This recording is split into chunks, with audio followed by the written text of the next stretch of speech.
तो अभी हाल में ही लाओस में एशियन देशों का एक समिट चल रहा है, जिसमें भाग लेने हमारे देश के विदेश मंत्री एस जयशंकर जी भी गए हैं। इस समिट के दौरान लाओस के उप प्रधानमंत्री और विदेश मंत्री सऊल मक्से नेमासीत और भारत के विदेश मंत्री एस जयशंकर जी द्वारा अयोध्या के रामलला का पोस्टेज स्टैंप जारी किया गया। किसी दूसरे देश द्वारा अयोध्या के रामलला का पोस्टेज स्टैंप पहली बार जारी किया गया है। यह पोस्टेज स्टैंप भारत और लाओस के सदियों पुराने चले आ रहे सांस्कृतिक रिश्ते को दर्शाता है। रामलला केवल भारत के लिए ही खास नहीं है, बल्कि यह अन्य और कई देशों के लिए भी खास है, जिसमें से लाओस एक है। यहाँ तक कि जैसे most of the south east countries के पास रामायण का अपना अपना वर्जन है, उसी तरह लाओस का भी रामायण का एक अपना वर्जन है, जिसे लाओ भाषा में दी फ्रा लाक फ्रा राम कहा जाता है। यह लाओस का एक महत्वपूर्ण और राष्ट्रीय महाकाव्य है। लाओस में किसी भी विशेष मौके पर वहाँ की पवित्र मेकांग नदी के तट पर रामायण का मंचन किया जाता है।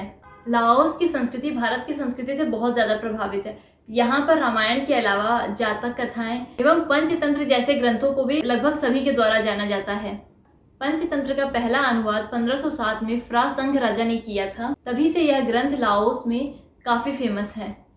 इसके अलावा लाओ भाषा पर भी संस्कृत एवं प्राकृत का एक स्ट्रॉन्ग इन्फ्लुएंस देखा जा सकता है, क्योंकि प्राचीन काल में एक बहुत लंबे समय तक लाओ की राजभाषा संस्कृत रही है। लाओ भाषा को लिखने वाली अक्सन लिपि भी पल्लव लिपि से प्रभावित है और पल्लव लिपि स्वयं ब्राह्मी लिपि से जुड़ी हुई है।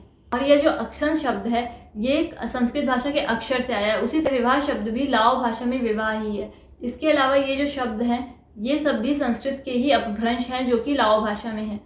वहीं राजा महेंद्र वर्मन द्वारा वहाँ की पहाड़ी फोउ लोखिन पर शिवलिंग का स्थापना की गई एवं कई शिलालेख भी स्थापित किए गए हैं। आज भले ही वहाँ की majority of the population Buddhist हो गई हो, परंतु हिंदू धर्म का स्ट्रॉन्ग इन्फ्लुएंस आज भी देखा जा सकता है। भारत का ये इन्फ्लुएंस सिर्फ लाओस तक ही सीमित नहीं है, बल्कि पूरे साउथ ईस्ट एशिया में है।